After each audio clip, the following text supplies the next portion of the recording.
Hello folks, it's John the Crazy Englishman here. Blessings to you and your loved ones. We're going to do a little, shall we say, journey back in history. Not too far, maybe 100 years. So we're at Southend, Victoria. So I'm going to ask you a question. Some may know, some may not. So here we go. What does Southend Victoria Station and the Black African Princess got in common? In fact, what has Southend got in common with a black African princess? Let's go and find out.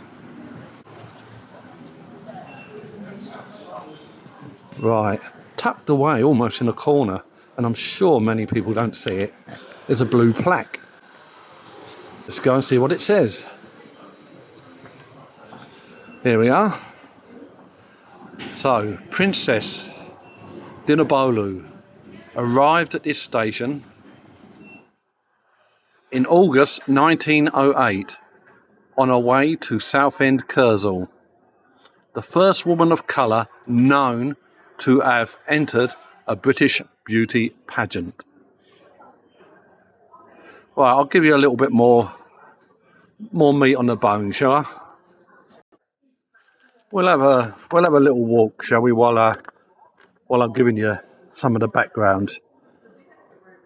So the Black Princess, who took on a white Southend community and caused a national uproar.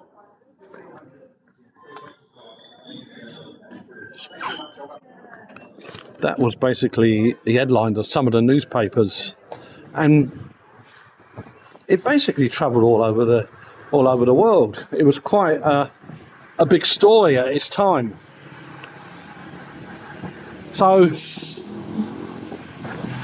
let me give you a reasoning. This black young princess, she said, "People have told me that only cream and pink little English misses can win. I wish to prove them wrong." And so she went about it.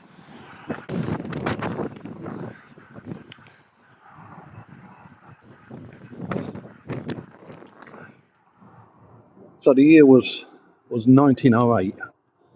Pageants were popular. There were popular attractions in Southend, you could imagine, where up to 5,000 people could fit inside the town's Kersal.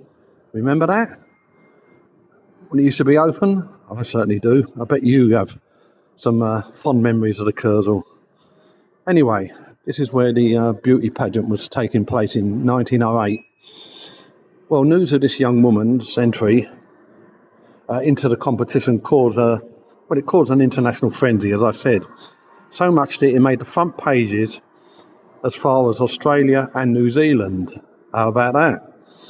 See, the idea of a person of colour entering a beauty competition was virtually unheard of. Highlighted in the princess's own telegram to the manager of the Kersal at the time, Mr. Bacon. And what I read you early on was part of that telegram.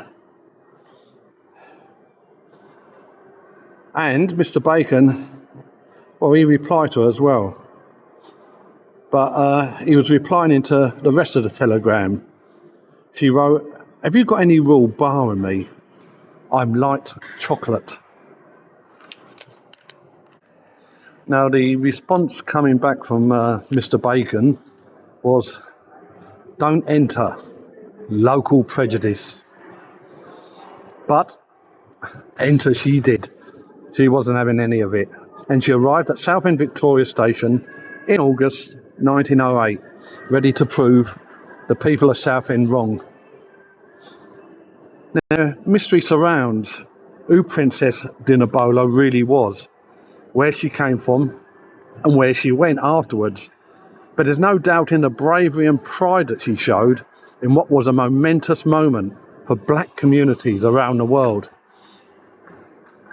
Now, she claims she was Princess Dinabolu of Senegal, and while the local and national press were keen to highlight her title, it actually remains unclear to this day as to whether or not the woman was exactly who she claimed to be.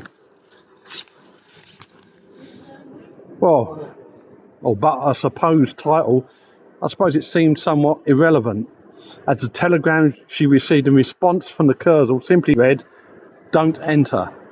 Local prejudice." And there was a reason for Mr. Bacon's concern. 2 years earlier, a black baby had been crowned the winner of one of the Kurzel's baby shows. It reportedly caused unrest among local mothers, who, according to the Sheffield Daily Telegraph, discussed the prospects and conditions for some days. Now, it's unclear how far the princess progressed in the competition, but reports on her story appeared to die down soon after the competition finished. Well, anyway, it transposed that she didn't win any of the categories that she entered. But the fact that she secured a spot in the competition itself, which was sort of almost like a first place, if you looked at all the applicants from all over the place, you could say it was a victory for her in itself. I thought this was an interesting story, maybe more light-hearted, taken of all the racial tensions we have in the country at the moment. Hope you enjoyed the video. It's John the Crazy Englishman. God bless you all. Take care for now.